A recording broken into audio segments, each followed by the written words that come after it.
Resident Evil. So Resident Evil, the final chapter, apparently the last in the Paul Anderson Milla Jovovich series, is upon us, and it's not been rated highly.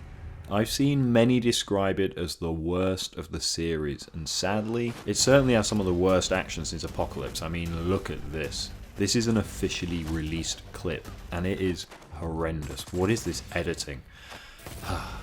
How did we get to this point? The series started in 2002, and though it quickly became more and more action-packed, the first film did also have tinges of that. It came out the same year as the GameCube remake of the first Resi, a critically acclaimed piece that has since been released again, and has paved the way for an upcoming remake of Resi 2, my favourite of the series.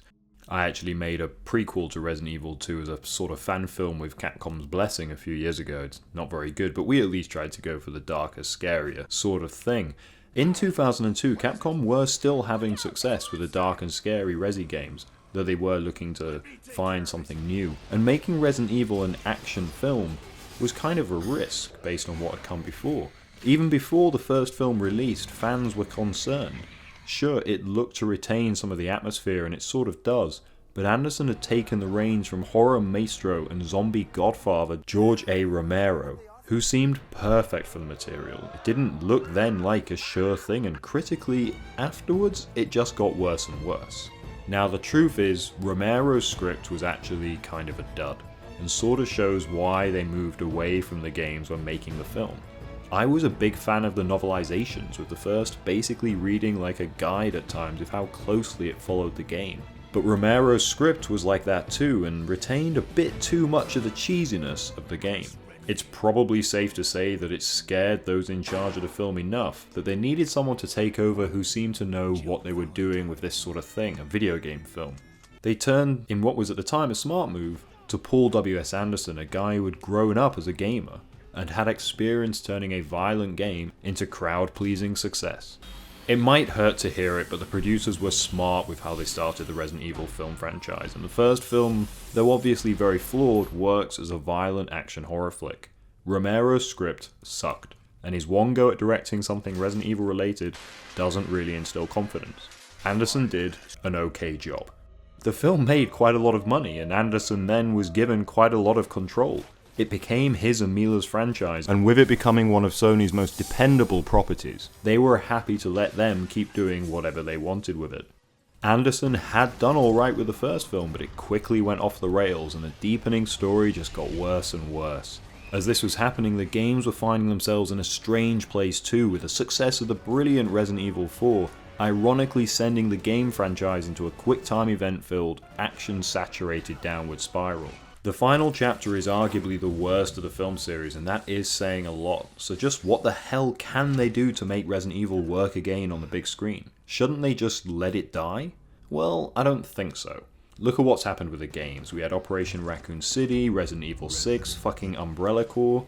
The Undead franchise had never looked deader. Before Capcom recently released Resident Evil 7 Biohazard, the highest rated game in the series since the revered 4th entry. They course-corrected back to true survival horror and made one of the scariest, most intense games of recent memory. They brought Resident Evil back from the brink and found real success too. Financially and critically, 7 looks like it may have saved the series. The final chapter, spoiler alert for the next 4 to 5 seconds, leaves it open for another entry rather obviously. But come on. These films aren't what they used to be financially, and critically they've never been worse. Anderson began forgetting what Resident Evil was. I mean, the guy didn't even play the games, he just watched other gamers apparently be amazing at them. Resident Evil wasn't about being kick-ass, it was about struggling, about desperately getting through, your health on caution, trying to make it through, surviving.